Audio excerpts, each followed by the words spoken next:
आज क्वेश्चन करने वाले टाइम, स्पीड एंड डिस्टेंस के। एक्स और वाई दो स्टेशन हैं जो एक दूसरे से 180 किलोमीटर की दूरी पर स्थित है। एक निश्चित समय पर एक्स से एक ट्रेन 60 किलोमीटर प्रति घंटे की चाल से वाई की ओर चलती है। 2 घंटे के बाद में एक दूसरी ट्रेन वाई से एक्स की ओर 20 किलोमीटर प्रति घंटे की चाल से चलती है। कितने घंटों के बाद एक्स से चलने वाली ट्रेन वाई से चलने वाली ट्रेन से मिलेगी, ये बताना है। देखो, कभी भी दो ट्रेन होती है, अगर वो सेम डायरेक्शन के अंदर करती है मूव, तो हमारे पास में जो रिलेटिव स्पीड होती है वो क्या होती है, ऐड होती है। और अगर वो सेम डायरेक्शन के अंदर चलती है तो वो क्या होती है, माइनस होती है। और अगर अपोजिट डायरेक्शन के अंदर चलती है, एक इधर की तरफ और एक इधर की तरफ जा रही है, तो वो क्या होती है, ऐड होती है स्पीड। ठीक है। और डिस्टेंस तो इनकी हर एक बार ऐड होगी, इधर जा रही है तब भी इसकी डिस्टेंस और इन दोनों की डिस्टेंस कवर, इन दोनों को अपनी दोनों की डिस्टेंस कवर करनी पड़ती है। ठीक है। लेकिन स्पीड क्या होती है, अगर सेम डायरेक्शन में होती है तो माइनस हो जाती है और अपोजिट डायरेक्शन में होती है तो स्पीड प्लस होती है। ठीक है। ऐसे ही दे रखा है, दो स्टेशन है, एक का नाम है एक्स और एक का नाम है वाई। वो दोनों 280 किलोमीटर दूर हैं। एक्स से एक ट्रेन चलना स्टार्ट करती है जो कि 60 किलोमीटर प्रति घंटे की स्पीड से चलती है, और 2 घंटे चलने के बाद में वाई से एक ट्रेन चलती है जो एक्स की ओर चलती है, वो 20 किलोमीटर प्रति घंटे की स्पीड से चलती है। अब 2 घंटे तक ये चली, ये वाली ट्रेन। अब देखो 2 घंटे तक, 1 घंटे में कितने, हमें इन क्वेश्चंस के अंदर सबसे पहले क्या होता है, टाइम को क्या बनाना होता है, सेम बनाना होता है। ठीक है। टाइम कैसे सेम बनाएंगे, जब इसको मतलब ये अगर 2 घंटे बाद चली है, मतलब अगर मान लो ये 8 बजे चली है, ये 10 बजे चली है, तो हमें भी इसे भी 10 बजे तक चलाना है और फिर 10 के बाद में इन्हें कंपैरिजन करना है इनके बीच में कि किसने कितनी दूर बाद मीटिंग हुई है। ठीक है। तो ये 2 घंटे पहले चले तो इसे 2 घंटे चलाएंगे, तो ये 1 घंटे में कितना चलती है, 60 किलोमीटर, तो 2 घंटे में 120 किलोमीटर चलेगी। तो 120 इसमें से माइनस कर देंगे, 160, मतलब अब इन दोनों के बीच की दूरी कितनी बच जाएगी, 160 किलोमीटर। और उसके बाद में कौन चलना स्टार्ट करती है, वाई से। अब इन दोनों की स्पीड क्या है, अपोजिट डायरेक्शन में, तो अपोजिट में क्या होता है, ऐड होता है, तो ये ऐड हो जाएगी 80। तो ये कितने घंटे बाद मिलेगी, 2 घंटे बाद मिलेगी। और 2 घंटे कौन सा आएगा, जहाँ से हमने टाइम को इक्वल किया था। ठीक है। वो हमारे पास में 2 घंटे आएगी। लेकिन हमसे क्वेश्चन ये नहीं पूछ रहा कि कितने घंटे बाद ये किस टाइम पे मिलेगी, ये पूछ रखा है एस से चलने वाली ट्रेन वाई से चलने वाली ट्रेन को कितने घंटे बाद मिलेंगे। अब एक्स से चलने वाले ये दोनों ट्रेन कितने घंटे बाद मिले, 2 घंटे बाद। लेकिन 2 घंटे बाद मिली कब है, जब एक्स 2 घंटे पहले चल चुकी, 2 घंटे पहले ही चल चुकी थी ना, 120 किलोमीटर, तभी तो उसके बाद में 2 घंटे और चली तब मिली है। तो ये कितने घंटे चली है, प्लस में 2, तो ये 4 घंटे। अगर पूछा होता वाई से चलने वाली ट्रेन कितने घंटे बाद मिली है, तो आंसर आ जाता हमारा 2। लेकिन एक्स पहले 2 घंटे चली थी, उसके बाद 2 घंटे और चली, फिर वो मीटिंग पॉइंट हुआ उनका, तो आंसर आ जाएगा 4 हमारा राइट आंसर। अमित ने 50 किलोमीटर की दूरी 9 घंटे में तय की। उसने 5 किलोमीटर प्रति घंटे की चाल से आंशिक दूरी पैदल और 10 किलोमीटर प्रति घंटे की चाल से आंशिक दूरी साइकिल द्वारा तय की। साइकिल द्वारा उसके कितनी दूरी तय की, ये बताना। अब देखो, हमारे पास में कभी भी 2 दे रखी है स्पीड, यहाँ पे भी स्पीड, यहाँ पे भी स्पीड, तो अगर हमें लगाना है एलिगेशन मेथड, यहाँ पे स्पीड, यहाँ पे स्पीड, यहाँ पे स्पीड, तो हमारे पास में जो रिजल्ट यहाँ पे आता है वो किसका आता है, टाइम का आता है। ठीक है। तो यहाँ पे हमारे पास में स्पीड कितनी दे रखी है, 5 की स्पीड से वो कितना चलता है, वो चलता है 5 की स्पीड से आंशिक दूरी चलता है। ठीक है। जो कि पैदल है। ठीक है। मतलब कि पैदल चलता है 5 किलोमीटर प्रति घंटे की स्पीड से, और साइकिल से चलता है वो 10 किलोमीटर प्रति घंटे की स्पीड से। टोटल डिस्टेंस कितनी चलता है, वो distance is equal to speed into time होता है। तो यहाँ पे डिस्टेंस कितनी चलता है, 50 किलोमीटर, और कितने टाइम तक चलता है, 9 घंटे तक चलता है। तो हमारे पास में क्या आएगी स्पीड, तो ओवरऑल स्पीड उसकी कितनी आएगी, 50/9 आएगी। तो इसे इक्वल बनाने के लिए मतलब 50/9 आएगा, वो हमारे पास में फ्रैक्शन में आएगी। तो हम इसको पूरी टर्म को 9 से मल्टीप्लाई कर देते हैं, इसको भी 9 से, और 50/9 को मल्टीप्लाई 9 से कर देंगे, तो ये 9 से 9 कैंसिल हो जाएगा, ये आ जाएगा 45 और ये आ जाएगा 90 आ जाएगा। तो एलिगेशन से यहाँ पे कितना आएगा, 5 आएगा, और यहाँ पे कितना आएगा 40, तो 1 और 8 का अनुपात आ गया है। तो हमारे पास में टोटल टाइम कितना लग रहा था, 9 घंटे, और इन दोनों के अकॉर्डिंग कितने लगे, टोटल कितना है, 9 घंटे आए हैं। तो हमें बताना है साइकिल पे उसने कितनी दूरी तय की है। तो साइकिल पे वो चला कितने हैं, 1 घंटे तक, और 1 घंटे तक चला कितने की स्पीड से, हम 10 किलोमीटर प्रति घंटे की स्पीड से। तो डिस्टेंस आ जाएगी स्पीड मल्टीप्लाई बाई टाइम, तो 10 किलोमीटर प्रति घंटे की स्पीड से 1 घंटे तक चला है, तो 10 किलोमीटर उसने डिस्टेंस ट्रेवल की है, ये आ जाएगा हमारा right answer. Next question, 60 kilometre प्रति घंटे की चाल से चलने वाली एक रेलगाड़ी एक्स है जो 225 मीटर लंबी दूसरी रेलगाड़ी रेलगाड़ी जो समान दिशा में वाई को ओवरटेक करती है और 72 सेकंड में उसे पूरी तरह से पार कर लेती है। यदि ये रेलगाड़ी विपरीत दिशा में जा रही है तो वे एक दूसरे को 18 सेकंड में पार कर जाती है। एक्स की लंबाई मीटर में और वाई की चाल किलोमीटर प्रति घंटे के अंदर बतानी है। अब देखो यहाँ पे क्या होती है, मैंने क्या बताया था, डिस्टेंस हमेशा बेशक वो अपोजिट डायरेक्शन में हो या सेम डायरेक्शन में, हमेशा डिस्टेंस क्या होते हैं, इक्वल ही ट्रैवल करनी होती है उन दोनों का सम। ठीक है, तो यहाँ पे इन दोनों का सम इक्वल आएगा, लेकिन अनइक्वल क्या आएगा, उनकी स्पीड, क्योंकि एक बार तो वो ऐड होगी और एक बार क्या होगी, माइनस होगी। ठीक है, तो डिस्टेंस हमारे पास में यहाँ पे क्या आएगा, देखो एक करके दिखाते हैं। यहाँ पे एक की स्पीड कितने, एक की डिस्टेंस दे रखी है 225 और दूसरे की दे रखी है x। ठीक है, हमने x मान लिया। ठीक है, इस डिस्टेंस से वो कितने की स्पीड से ट्रैवल करते हैं, 60 किलोमीटर प्रति घंटे की स्पीड से, अगर वो अपोजिट डायरेक्शन में चल रही है। तो ये हमने मान लिया उसकी y है जो अपोजिट डायरेक्शन में है। तो ये कितने टाइम के अंदर ओवरटेक करती हैं, 72 सेकंड के अंदर करती है। समान डायरेक्शन चले तो माइनस हो जाएगा। और फिर दूसरी कंडीशन क्या दे रखी है, 225 प्लस में x, ये दूरी उसे तय करती है। अब वो सेम डायरेक्शन में, अपोजिट डायरेक्शन में करते हैं। तो अपोजिट डायरेक्शन के अंदर क्या होता है, सम होते हैं इन दोनों की। तो 60 प्लस में y, तो अपोजिट डायरेक्शन में ट्रैवल करती है, तो ये 18 सेकंड के अंदर एक दूसरे को पार कर लेती है। अब देखो यहाँ पे दोनों के अंदर लेफ्ट हैंड साइड दोनों का इक्वल है, तो ये इज इक्वल टू ये हो जाएगा। तो इसको रखेंगे तो ये हमारे पास में क्या आ जाएगा, 18 चौक 72, ये 4 आ जाएगा, 16 ये आ जाएगा, 6 चौक 24, माइनस करेंगे तो 180 आ जाएगा, 180 आ जाएगा। तो ये 180 इज इक्वल टू होगा, इसको नहीं देखना, इन दोनों को इक्वल पुट किया है। ठीक है, ये आ जाएगा 4y माइनस का 4y, और इधर की तरफ लेके आएंगे तो ये हो जाएगा हमारे पास में, माइनस का है तो इधर आएगा, तो ये 5y हो जाएगा, प्लस हो जाएगा। तो हमारे पास में y की वैल्यू कितनी आ जाएगी, 8 5 तिया 15, 5 छंगड़े 30, 5 तिया 15 और 5 छंगड़े 30। ठीक है, तो एक y की वैल्यू कितनी आ गई, 36 आ गई हमारे पास में, और ये किस में आई है, किलोमीटर में आई है। तो एक ही ऑप्शन के अंदर हमारे पास में y की वैल्यू 36 दे रखी है, तो x के निकालने की जरूरत ही नहीं है। तो ऑप्शन नंबर सी हो गया हमारा राइट आंसर। किलोमीटर में क्यों है, क्योंकि हमारे पास में 60 क्या था, किलोमीटर के अंदर था, हमने मीटर के अंदर कन्वर्ट नहीं किया है। ठीक है, तो ये हो जाएगा right answer. Next question, 2 station A और बी के बीच की दूरी 575 किलोमीटर है। एक ट्रेन स्टेशन ए से 3 PM पर प्रस्थान करती है और 50 किलोमीटर प्रति घंटे की औसत चाल से स्टेशन बी की ओर बढ़ती है। एक दूसरी ट्रेन बी से 3:30 PM पर प्रस्थान करती है और 60 किलोमीटर प्रति घंटे की औसत चाल से स्टेशन ए की ओर बढ़ती है। स्टेशन ए से कितनी दूरी पर वे दोनों ट्रेन एक दूसरे से मिलेगी। तो हमें बताना है स्टेशन ए से कितनी दूरी पर मिली है। ठीक है, ना कि वो मीटिंग पॉइंट कितने मतलब कि घंटे के बाद में है, ये बताना है, हमें दूरी बतानी है ए से चलने के बाद में। ठीक है, तो 2 स्टेशन दे रखे हैं, दोनों के बीच की ए और बी दे रखे हैं, 575 किलोमीटर की दूरी है। 3 बजे चलती है ए से एक ट्रेन, ठीक है, और एक चलती है बी से 3:30 बजे। तो हमें सबसे पहले इनका टाइम क्या करना है, इक्वल करना है। ए चलती है 50 किलोमीटर प्रति घंटे की स्पीड से, बी चलती है 60 किलोमीटर प्रति घंटे की स्पीड से। तो ये 1 घंटे के अंदर कितना जाती है, 1 घंटे के अंदर जाते 50, तो आधा घंटा में इक्वल बनाना है, 3.5 करना, तो आधे घंटे से चलाना पड़ेगा। आधे घंटे के अंदर कितनी जाएगी, 25 किलोमीटर। अब इनके बीच में माइनस कर देंगे 25 किलोमीटर, जो भी डिस्टेंस है ये कवर कर चुके हैं। अब डिस्टेंस कितनी बच जाएगी, 550 किलोमीटर। अब ये दोनों कितने की स्पीड से करेंगी, सम हो जाएगा, इन दोनों का अपोजिट डायरेक्शन में है, तो ये कितनी आ जाएगी, 5, मतलब कि 5 घंटे बाद में ये रेलगाड़ियाँ मिलेगी। ठीक है, लेकिन हमें ये नहीं बताना कि कब मिलेगी, तो ये 5 घंटे बाद हमें बताना है कि ए द्वारा कितनी दूरी तय की गई इस मतलब मीटिंग पॉइंट के लिए। ठीक है, तो 5 घंटे तक ए ने कितनी डिस्टेंस तय की होगी, इसको स्पीड मल्टीप्लाई बाई टाइम क्या होता है हमारे पास में, speed multiply by time is equal to distance आ जाएगा। ठीक है, तो 225 आ जाएगा, ये हमारे पास में डिस्टेंस आ गई। लेकिन ये हमारे पास में डिस्टेंस नहीं है, इससे पहले उसने 25 किलोमीटर और भी तो चला था, वो भी तो उसने कवर किया था। हाँ, अगर पूछा जाता बी ने कितनी डिस्टेंस ट्रेवल की है, तो 200 मतलब इसे मल्टीप्लाई कर देते 5 से, मतलब 300 आ जाता है इसका। लेकिन इसमें हमें 25 और ऐड करना पड़ेगा, क्योंकि ये पहले भी चली थी, तो इस वजह से तो 275 किलोमीटर आ जाएगा हमारा राइट आंसर। ठीक है, अगला क्वेश्चन, 240 मीटर लंबी रेलगाड़ी समान दिशा में 6 किलोमीटर प्रति घंटे की चाल से चलने वाले व्यक्ति को 9 सेकंड में पार कर जाती है। उसी चाल से यह रेलगाड़ी 372 मीटर लंबी सुरंग को कितने समय में सेकंड में पार करेगी, ये बताना है।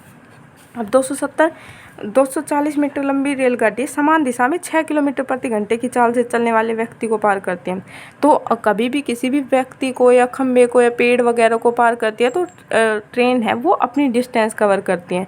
तो 240 मीटर की लंबाई चलती है वो, और वो दोनों क्या है, सेम डायरेक्शन में चल रहे हैं, व्यक्ति समान डायरेक्शन में चल रहा है। तो अगर ट्रेन की एक्स स्पीड है तो माइनस होगा, सेम डायरेक्शन में क्या होता है, माइनस होती है स्पीड। तो 6 किलोमीटर इसमें से माइनस हो जाएगी। और उसके बाद में उसे कितना टाइम लगता है, 9 सेकंड लगता है। ठीक है, तो हमें ये किसके अंदर निकालना है, मीटर पर सेकंड के अंदर निकालना है। तो इसे 6 को हम मल्टीप्लाई कर लेंगे मीटर पर सेकंड के अंदर। अगर किसी को भी मीटर पर सेकंड से किलोमीटर के अंदर बनाना है तो उसे मल्टीप्लाई करना पड़ेगा 18/5, और किलोमीटर से अगर मीटर के अंदर बनाना है तो उसे 5/18। तो ये क्या है, किलोमीटर के अंदर, हमें मीटर के अंदर कन्वर्ट करना है तो 5/18 से इसे मल्टीप्लाई करना होगा। ठीक है, तो ये कट जाएगा, 3 3 9 और 3 8 24 0। तो ये आ गया 80 इक्वल टू, ये 6 6 6 18। तो ये आ गया, और 3x आ जाएगा, और ये 3 से 3 कैंसिल हो जाएगा, -5 आ जाएगा। तो ये 3x की वैल्यू इधर जाके ये प्लस हो जाएगा, 85/3 आ जाएगा। 85/3 इक्वल टू हमारे पास में किसकी वैल्यू आ गई, x की वैल्यू आ गई। तो अब हमें क्या बताना है कि ट्रेन है वो 372 मीटर लंबे सुरंग को कितनी देर में पार करती है। अब सुरंग को पार करती है तो ट्रेन अपनी डिस्टेंस भी चलती है और सुरंग की भी चलती है। तो ट्रेन की डिस्टेंस कितनी है, 240 प्लस में करना पड़ेगा 372। तो यह जाएगा 500 600 और 600 प्लस में 12, तो मतलब 612 हो जाएगा। 612 किलोमीटर को ये कितने की स्पीड से, मतलब मीटर है, तो ये 85/3 मिनट के अंदर करती है, मतलब टाइम के अंदर, सॉरी स्पीड से करती है। तो हमारे पास में क्या आएगा, टाइम आएगा। ये टाइम कितना आएगा, इसे सोल्व करेंगे तो ये आएगा हमारे पास में, ये आएगा 21.6 आ जाएगा हमारा राइट आंसर। ठीक है, अगला क्वेश्चन, 40 सही 1/2 किलोमीटर प्रति घंटे की गति से चलने वाले एक रेलगाड़ी एक खंबे को पार करने में 24 सेकंड का समय लेती है। 450 मीटर लंबे पुल को पार करने में कितना समय लेगी, ये बताना है।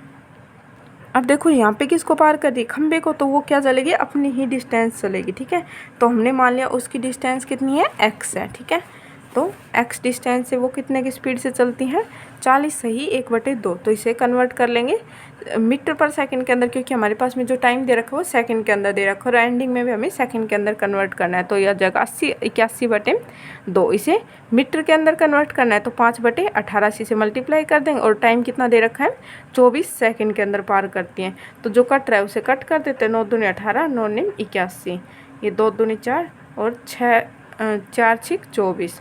तो ये आ गया हमारे पास में 9 5 45, 45 मल्टीप्लाई बाई 6 करेंगे तो ये आ जाएगा 0 3 24, 24 और 3 27, मतलब कि 270 मीटर पर सेकंड हमारे पास में क्या, सॉरी 270 मीटर आ गई है हमारे पास में, डिस्टेंस निकल के आई है। ठीक है, ये स्पीड मल्टीप्लाई बाई टाइम क्या था, तो ये हमारे पास में क्या आ गई, डिस्टेंस आ गई, मतलब ट्रेन की लंबाई आ गई 270 मीटर आ गई। ठीक है, उसके बाद में हमसे बोला कि यही ट्रेन कि 450 मीटर लंबे पुल को पार करती है तो कितना समय लेगी। अब देखो 270 मीटर पार करने में उसे कितना टाइम लगा था, 24 सेकंड लग गए थे। तो 24 सेकंड तो उसे लगेंगे, अपनी डिस्टेंस भी पार करेगी और इसके साथ साथ वो सुरंग की भी डिस्टेंस पार करेगी। ठीक है, तो अपनी डिस्टेंस पार करने में उसे 24 सेकंड लगेंगे, और 450 मीटर को वो पार करेगी अपनी स्पीड से 81/2। तो इसे भी हम कन्वर्ट कर लेंगे मीटर पर सेकंड के अंदर 5/18।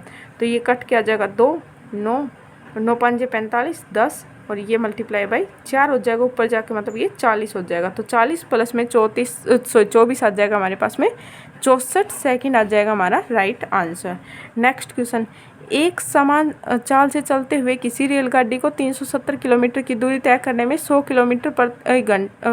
मीटर चलने के बाद कुछ तकनीकी खराबी के कारण रेलगाड़ी अपनी सामान्य चाल से 5 किलोमीटर प्रति घंटे की चाल से कम चलती है। रेलगाड़ी 36 मिनट देरी से पहुंची, रेलगाड़ी की सामान्य चाल किलोमीटर प्रति घंटे के अंदर बतानी है। मतलब बोल रखा है एक रेलगाड़ी अगर अपनी सामान्य चाल से चलती है तब क्या होता है, और जब वो ख़राब हो जाते हैं तब क्या हो जाता है, ठीक है। 370 किलोमीटर जाना होता है उसे, लेकिन वो 100 किलोमीटर तक तो अपनी सामान्य चाल से जाते हैं जिससे वो जाती है, ठीक है।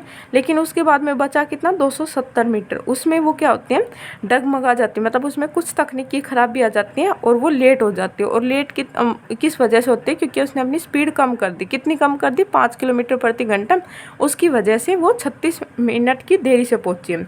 तो अब मान उसे कितनी डिस्टेंस ट्रैवल करनी थी, 270 ट्रैवल करनी थी, और वो जिस स्पीड से जाती थी उससे अब वो कितना टाइम ज़्यादा ले रही है, 36 मिनट ज़्यादा ले रही है, ठीक है। तो ये क्यों, क्योंकि उसकी स्पीड कम कर दी गई है। कितनी कम कर दी गई, 5, ठीक। और पहले वो कितनी लेती थी, इससे 36 मिनट कम लेती थी। तो 36 मिनट को हम आवर के अंदर कन्वर्ट कर लेंगे, तो डिवाइड बाई 60 हो जाएगा। तो यहाँ पे हम वैल्यू पुटिंग से कर लेंगे। तो अगर हम यहाँ पे x की जगह 50 रखेंगे तो ये वैल्यू सेटिस्फाई कर जाएगा, तो हमारे पास में 50 आ जाएगा हमारा राइट आंसर। नेक्स्ट क्वेश्चन, एक रेलगाड़ी पहले 75 किलोमीटर की दूरी एक निश्चित समान चाल से तय करती है और अगले 90 किलोमीटर की दूरी सामान्य चाल से 10 किलोमीटर प्रति घंटे की औसत चाल से तय करती है। यदि यात्रा को पूरा करने में 3 घंटे का समय लगा तो सामान्य चाल से रेलगाड़ी को 300 किलोमीटर की दूरी तय करने में कितना समय लिया जाएगा। तो 75 किलोमीटर की दूरी तय करने में और वो 90 किलोमीटर की दूरी तय करने में वो 10 किलोमीटर प्रति घंटा अगर अधिक बढ़ा देते हैं तो वो टोटल अपने टाइम जितना पहले लेती थी उससे 3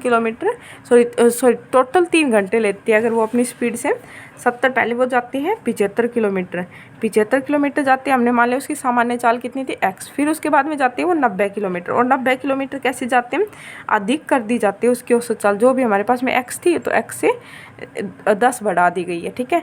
तो अब उसे टोटल टाइम कितना लगा है, 3 घंटे लगा है ये टोटल डिस्टेंस ट्रैवल करने में। तो हमें बताना है कि वो x की स्पीड से 300 किलोमीटर जाएगी तो उसे कितना टाइम लगेगा, हाँ यही बताना है। तो यहाँ से हमें x की वैल्यू फाइंड आउट करनी है। तो या तो हम यहाँ से इक्वेशन बनेगी, इक्वेशन को सोल्व कर लो, या फिर वैल्यू पुटिंग से कर लेंगे। तो x की जगह अगर यहाँ पे 50 पुट करेंगे तो ये इक्वेशन क्या कर जाएगी, सेटिस्फाई कर जाएगी। तो x इक्वल टू हमारे पास में कितना आ जाएगा, 50 आ जाएगा। देखो पुट करते हैं यहाँ पे कितना आ जाएगा, 50 पुट करेंगे तो 25 थी या 75, 25 दूनी 50, प्लस में ये कितना आ जाएगा 50, 60 आ जाएगा। तो ये आ जाएगा 30 थी या 90, 30 दूनी 60, तो 3.5 को जोड़ेंगे तो ये कितना आ जाएगा, 3 आएगा। तो 50 हमारा हो गई, सही वैल्यू हो गई। तो 50 किलोमीटर को 300 किलोमीटर को 50 की स्पीड से जाते हैं तो उसे कितना टाइम लगेगा, 6 घंटे का टाइम लगेगा। ये हो जाएगा हमारा राइट आंसर। नेक्स्ट क्वेश्चन, एक रेलगाड़ी सुबह 8 बजे स्टेशन ए से निकलती है और दोपहर 12 बजे स्टेशन बी पर पहुंचती है। एक कार सुबह 8:30 बजे स्टेशन बी से निकलती है और स्टेशन ए पर उसी समय पहुंचती है। जब रेलगाड़ी स्टेशन बी पर पहुंचती है वे एक दूसरे को किस समय पर मिलती है, ये बताना है हमें। अब देखो इन दोनों ने क्या किया है, सेम डिस्टेंस ट्रैवल किया लेकिन टाइमिंग अलग अलग है, और सेम मतलब ये सेम जगह पे पहुंच गई सेम समय पर, ठीक है। तो इसके बाद में हमारे पास में क्या दे रखा है, ये जो हमारे पास में ट्रेन है वो कितने घंटे लेती है, 8 बजे चलती है और 12 बजे स्टेशन पर पहुंच जाती है। तो वो कितने घंटे लेती है, वो लेती है हमारे पास में 4 घंटे। ट्रेन लेती है 4 घंटे, लेकिन कार है वो 8:30 बजे चलना शुरू करती है और वो भी 12 बजे पहुँच जाती है। तो ये आधा घंटा कम लेती है, तो 3.5 घंटे, तो 3 घंटे मतलब 7/2 आ जाएगा। ये हमारे पास में टाइम का आ गया। और डिस्टेंस यहाँ पे क्या है, कांस्टेंट। और अगर डिस्टेंस हमारे पास में कांस्टेंट होती है, जो भी हमारे पास में टाइम होता है वो क्या होता है, इन्वर्सली प्रोपोर्शनल हो जाता है किसका, स्पीड का। तो अगर हमारे पास में टाइम का अनुपात कितना है, टाइम का अनुपात ये 2 इधर की तरफ आएगा, 8-7 है, तो स्पीड का अनुपात कितना हो जाएगा, ये इसका उल्टा हो जाएगा। तो ये हो जाएगा 7 और 8 अनुपात हो जाएगा, इसका 7 और 8 अनुपात हो जाएगा, ठीक है। तो यहाँ से हमें फाइंड आउट करना है कि इन दोनों के किस समय पर वे एक दूसरे से मिली थी, ये बताना है। जब ट्रेन स्टेशन बी पर पहुँच गई तो वे एक दूसरे पर कब किस समय मिली थी, ये बताना है। तो यहाँ से हमें सबसे पहले क्या करना है, इनके टाइम को इक्वल करना है, क्योंकि एक चली है 8 बजे, एक चली 8:30 बजे। तो जो 8 बजे चली है उसे 8:30 तक पहुँचाना है। तो यहाँ पे टोटल डिस्टेंस कितनी हो जाएगी, 7 चौक 28। डिस्टेंस इज इक्वल टू क्या होता है, स्पीड मल्टीप्लाई बाई टाइम।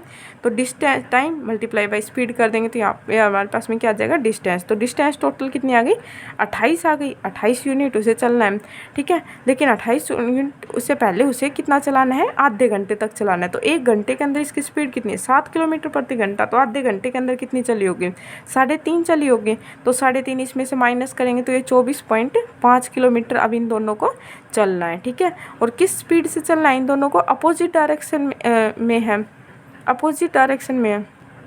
तो स्पीड क्या होगी इन दोनों के अपोजिट डायरेक्शन में, तो ऐड होगी, 15 हो जाएगी। 15 की स्पीड से ये चलती है। तो इसे सोल्व करेंगे तो ये आ जाएगा हमारे पास में 1.38, मतलब 1 घंटा 38 मिनट बाद वो मिली है, ठीक है। तो टाइम को इक्वल बनाने के बाद, लेकिन उससे पहले वो कितना चल चुकी, उससे पहले वो 8 बजे चली थी, 8:30 तक। तो ये कब मिली है, ये 1:38 पर। तो हमने जो टाइम सेम बनाया था उसी के अंदर हमें ऐड करना है, ये चीज़ हमेशा ध्यान रखना, ठीक है। तो ये कितने बजे मिली होगी, 8-6 मतलब 9:68 पर। तो 9:68 तो कुछ होता नहीं है, 9:60 पे 10 ही बज जाता है। तो 10:08 पर वो दोनों ट्रेनें आपस में मिली थी, हमारा राइट आंसर हो जाएगा।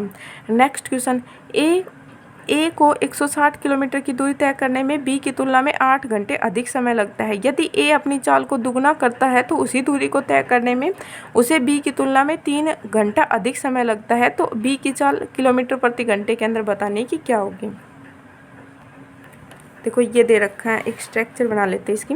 अब देखो ये हमारे पास में ये कोई बी है, बी चलता है जो भी टाइम लेता है उससे, लेकिन जो ए है वो कितना टाइम लेता है, जो बी लेता है उससे 8 घंटे ज़्यादा लेता है। और अगर फिर हमने ए की स्पीड को क्या कर दिया, दुगना कर दिया, तो अब वो कितना टाइम ले रहा है, अब वो बी से केवल 3 घंटे ही ज़्यादा ले रहा है। पहले वो 8 घंटे ज़्यादा ले रहा था, वो 3 घंटे ज़्यादा ले रहा है। मतलब स्पीड ऑफ ए हमने क्या कर दी, इंक्रीज़ कर दी। तो 1 से हमने कितनी कर दी, 2। तो टाइम ऑफ ए कितना होगा, क्योंकि डिस्टेंस क्या है, कांस्टेंट, और डिस्टेंस कांस्टेंट होगी, स्पीड और टाइम क्या हो जाएंगे, इन्वर्सली प्रोपोर्शनल हो जाएंगे। तो टाइम का अनुपात क्या आएगा, इसका उल्टा आएगा, 2 और 1 आ जाएगा, ठीक है। 2 और 1 आ गया, उसके बाद निकालना 2 और 1। और यहाँ पे हमारे पास में टाइम के बीच का डिफरेंस कितना है, 5 का है, और यहाँ पे कितने का है, 1 का। तो 1 इज इक्वल टू कितने की वैल्यू आ गई, 5 की। पहले केस से भी सोल्व कर सकते हैं और दूसरे केस से भी।